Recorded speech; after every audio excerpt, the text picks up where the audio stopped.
Hi friends, welcome back to our channel ammavumponnum. இன்னைக்கு நம்மளோட recipe mushroom masala gravy எப்படி பண்ணுறதுன்னு வீடியோக்குள்ளே போய் பார்த்துடலாம். அதுக்கு முன்னாடி இப்போ தான் நீங்கள் எங்கள் வீடியோ ஃபஸ்ட் டைம் பார்க்குறீங்க அப்படின்னா மறக்காமல் சப்ஸ்கிரைப் பண்ணிக்கோங்க, பக்கத்தில் இருக்க பெல் ஐக்கானையும் கிளிக் பண்ணிக்கோங்க. அப்போ தான் நாங்கள் போடுற வீடியோ நோட்டிஃபிகேஷனாக உங்களுக்கு வரும். மஷ்ரூம் கிரேவி ரெடி பண்ணுறதுக்கு 4 வெங்காயம் எடுத்திருக்கேன், ஒரு 5 தக்காளி எடுத்திருக்கேன், 4 பச்சை மிளகாய், கொஞ்சமாக பூண்டு, 1 இன்ச்சு இஞ்சி எடுத்திருக்கேன். இப்போ இந்த வெங்காயம் தக்காளியை நம்ம பொடியை கட் பண்ணாமல் கொஞ்சம் பெருசாக கட் பண்ணிக்க போகிறோம், வதக்க போகிறோம். அதுக்காக வெங்காயம் தக்காளி வதக்கிறதுக்கு ஒரு பேனில் ஒரு 2 டீஸ்பூன் அளவுக்கு பட்டர் போட்டுக்கிறேன். பட்டர் கொஞ்சம் மெல்ட் ஆனதும் நம்ம கட் பண்ணி வச்சுருக்க ஆனியனை சேர்த்துக்கலாம். பட்டர் மெல்ட் ஆகிடுச்சு. இப்போது கட் பண்ணி வச்சுருக்க வெங்காயத்தை சேர்த்துக்கிறேன்.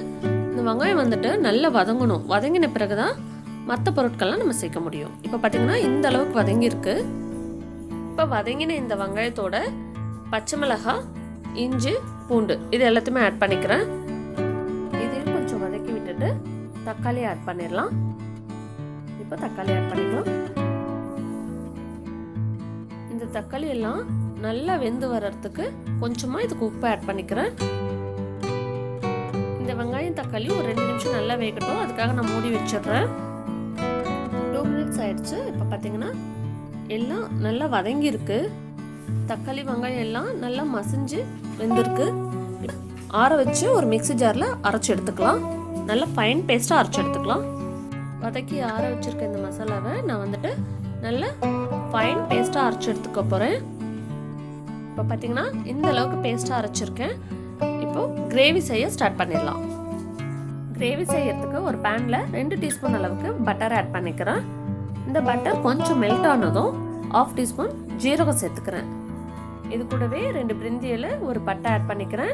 இந்த கிரேவிக்கு இது ஒரு நல்ல வாசம் கொடுக்கும். அடுத்ததாக நம்ம அரைச்ச பேஸ்ட்டை இதில் ஆட் பண்ணிடலாம். இது கூடவே நம்ம கொஞ்சம் தண்ணி ஆட் பண்ண போகிறோம். மிக்ஸி ஜாரில் இருக்கிற அந்த மீதத்தையும் இதை வாஷ் பண்ணி இதில் ஊற்றிடலாம். இப்போ இந்த கிரேவிக்கு தேவையான மசாலாஸ்லாம் ஆட் பண்ணிடலாம்.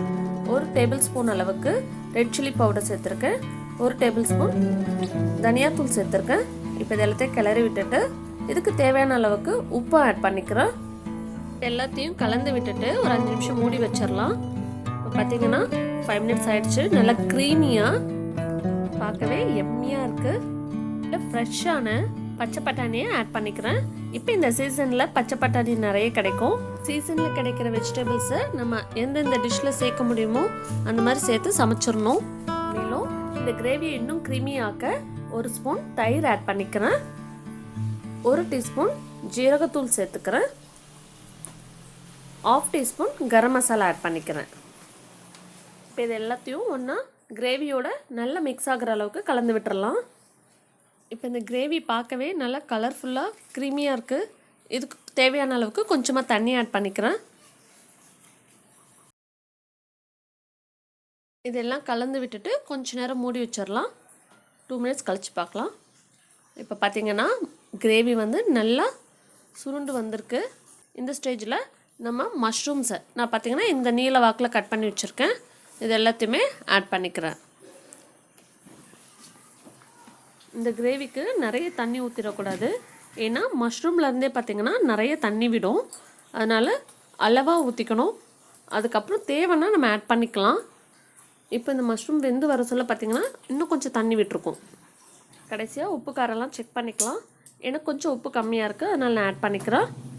இதை கலந்து விட்டுட்டு ஒரு 2 மினிட்ஸ் இந்த மஷ்ரூம்ஸ்லாம் நல்லா வேகட்டும். அதுக்கப்புறம் பார்க்கலாம். இப்போ பார்த்திங்கன்னா மஷ்ரூம்ஸ் நல்லா வெந்து வந்துருச்சு. இந்த ஸ்டேஜில் நான் கஸ்தூரி மேத்தியை இந்த மாதிரி கசக்கி தூள் பண்ணி போட்டுக்கிறேன். இந்த கஸ்தூரி மேத்தி பார்த்திங்கன்னா ஒரு நல்ல ஃப்ளேவரை கொடுக்கும். நீங்கள் வெளியில் போய் சாப்பிட்ற அந்த ஃப்ளேவரே இந்த கஸ்தூரி மேத்தி தான் கொடுக்கும். அந்தளவுக்கு கிரேவியை ரிச் ஆக்கிரும். இந்தளவுக்கு கிரேவியாக இருந்துச்சுன்னா நம்ம சப்பாத்திக்கெலாம் ரொம்பவே நல்லாயிருக்கும். இன்னும் கொஞ்சம் திக்காக இருந்துச்சுன்னா நீங்கள் ஃப்ரைட் ரைஸ், புலாவுக்கெலாம் ஒரு நல்ல சைட் டிஷ்ஷாக இருக்கும். அவ்வளோதான், நம்மளோட எம்மியான ரொம்ப க்ரீமியாக டேஸ்டியான மஷ்ரூம் மசாலா கிரேவி தயாராகிடுச்சு. இந்த ரெசிபி உங்களுக்கும் பிடிச்சிருந்தா உங்கள் ஃப்ரெண்ட்ஸ் அண்ட் ஃபேமிலியோட ஷேர் பண்ணிக்கோங்க. மறக்காமல் கமெண்ட் பண்ணுங்கள். உங்களோட வேல்யூபிள் லைக்ஸை கொடுங்க. மீண்டும் இன்னொரு ரெசிபியுடன் அம்மாவும் பண்ணும். தேங்க்யூ ஃபார் வாட்சிங்.